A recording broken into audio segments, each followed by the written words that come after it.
ګرانو کتونکو سلامونه مې قبول کړئ. تاسو ته معلومه ده د چمن سپین بولدک دروازه د 3 میاشتو څخه زیات شپې وسوې چې بنده ده. د تګ راتګ او د کاروبار پر مخ تړلې ده. د دې په خلاف پرلت هم د 3 میاشتو څخه نن څو شپې لا زیات څوک چې ناست دي او ترانسپورټ هم تقریبا 2 میاشتې څخه څو ورځې به کېږي زیات چې هغه هم بند دي. په ترانسپورټ کې هم تقریبا د 4,000 څخه د 50,000 پورې ګاډیانې ټریلران دا ولاړ دي. د بلې خوا چې الیکشن دی روان جون میاشته نه په فروری په 8 تاریخ باندې انتخابات دي. ټول سیاسي مشران، مذهبي مشران، د بېلابېلو جماعتو ګوندو سره تعلق لرونکي مشران په خپل سیاسي کمپاین باندې اخته دي. په دا باندې څوک نه پوهېږي چې څه به کېږي، څه روان دي، هېڅ هم نه دي څوک خبر. هلته چې کاروبار بند شوی دی، د کاروبار د بندش څخه هلته ډېر نوی بحران پیدا شوی دی. خلک د لوږې مري. خلک د خپلو کورو سامانونه په نیمه بیه خرڅي نیلاموي. زموږ د چمن خلک نه فکرجن وو، نه فکرجن دي او نه داسې خوړلې لکه دا اوس کوم حالات په دې راغلي دي. یعنې تاسو به لیدلي چې د 3 میاشتې مخکې یو ځوان د حالات څخه تنګ خودکشي وکړه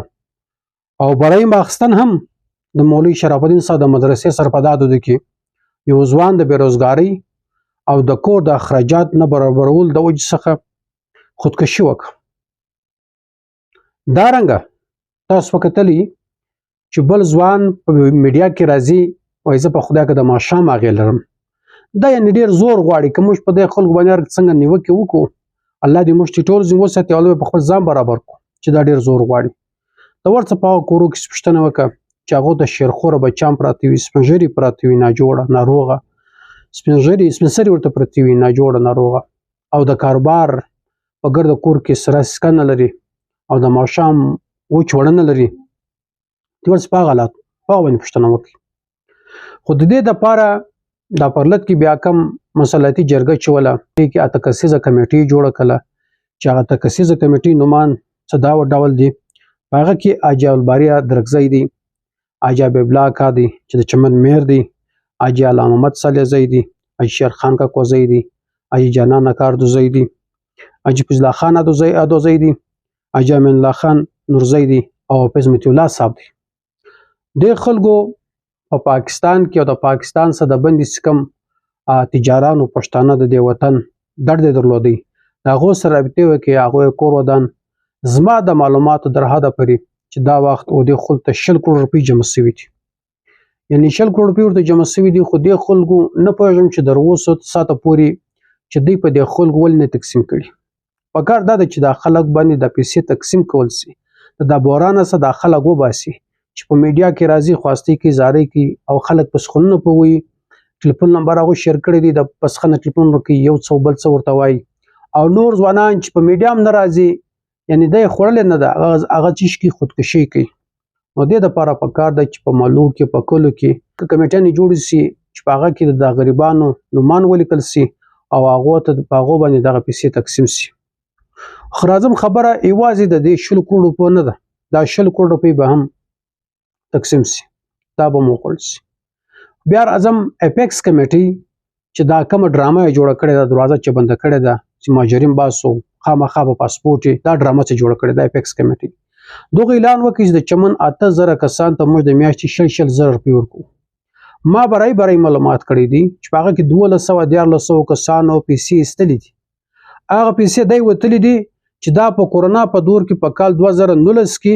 ډي سي انکوایري کړې وه، د هغه نومان مطابق یې داخل ته پیسې ورکړي دي. په هغه کې ماړه هم شته، ضرورتمند هم شته، ګډوډ شته، نور در اوسه پورې بند پاتې دي. اپیکس کمیټۍ هم مضبوطه درغلي شروع کړې ده. نه پوهېږم چې دا پیسې دوی د کم وخت لپاره پټې کړي دي او په کم درد یې وي. بیا راځم زموږ د چمن ښار د مخیر حضرات څخه، زموږ د پښتانه وطن د مخیر حضرات څخه دا خواست کوم، د دې ویډیو په ذریعه کوم، د دې ویډیو په توسط سره کوم، خپلې سرسري نور بېعزته کول باید چې موږ دوی نه وغواړو او نه ووینو. نو تېره ورځ به تی کتلي وړه ورځ لا توړه ورځ چې په کالج روډ باندې د جمال ناصري شهید سټیډیم سره یعنې په سلګونو زنانې ولاړې دي ماشومان ورته ولاړ دي یاره زه خو همدا د مستۍ نه راځي پارسل وای وړو ورکوي څه خوراکي شیان ورکوي دا ډېر زور غواړي نو پکار دا ده چې موږ په دغه سختو حالاتو کې په خپلو همسایګانو باندې په خپلو عزیزانو قریبانو باندې پوښتنه وکړو د دوی د ادرسي وکړو او د دغه مسلطي جرګې د مشرانو څخه خواست دی چې دا 100 کروڑ روپۍ تقریبا څه زیاتې کمې دوی ټولې کړي دي چې دا تقسیم کړي او نور پیسې ټولې کړي د خپل د حل لپاره چې د خلکو روزګار برابر سي او کم از کم ماشام نفقه برابر سي او راځم بلې خواته د سیاسي الیکشن کمپین شروع دی د مشران شروع کړی دي هغه صدایوا خواست کوم چې قریبانو عزیزانو که مذهبي پارټیان دي که سیاسي دي که علاقایي تنظیمونه دي که دی په خپله په صوبایي اسمبلۍ کې وخومسي دي که دی نو بل جماعت بیا په قومي اسمبلۍ کې وو که په قومي اسمبلۍ کې نو بل جماعت بیا په سینټ کې وو دا ټول څه کېدل دا ډیورن لاین باندې چې دا تار جاری دی دا پابندیان لګېدې دا پالیسیانې جوړېدې په دا ټول حالات خو خبر واست دوی ولې دومره غټ جرم وکړي د خپل ولس او د خپل وطن سره او که اوس بیا ووټ واخلي بیا ورسره اقتدار راسي یاره زه به دا ویډیو ته د ثبوت لپاره سره کښې دی یاره بیا به زه هم ته باډر له خوله نه وروړئ نه به د چمن په مسایلو باندې بیا ته وږی شي ځکه چې په تېر وارې اسمبلۍ کې موږ ولیدلو چې خلکو ویل چې دا باډر دې بند سي او نن هغه خلک ورته وایي چې یا خلاص دې سي نو دا رنګه باید چې موږ د ولس سره دوکه نه وکړو او چې نن روان یو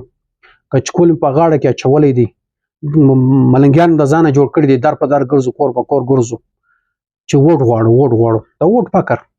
نو د ووټ فکر خو دې دپاره دی چې ته زموږ د وطن دپاره ښه پالیسي جوړه کړې تا کومه پالیسي جوړه کړې ده زه دا سوال لرم بحیثیت یو عام شهري دا سوال لرم دا سوال تاسو باید څنګه وکړئ دا سوال چې دا دومره وخت په پارلمانونو کې واست په صوبایي اسمبلۍ په قومي اسمبلۍ او په سینټ کې واست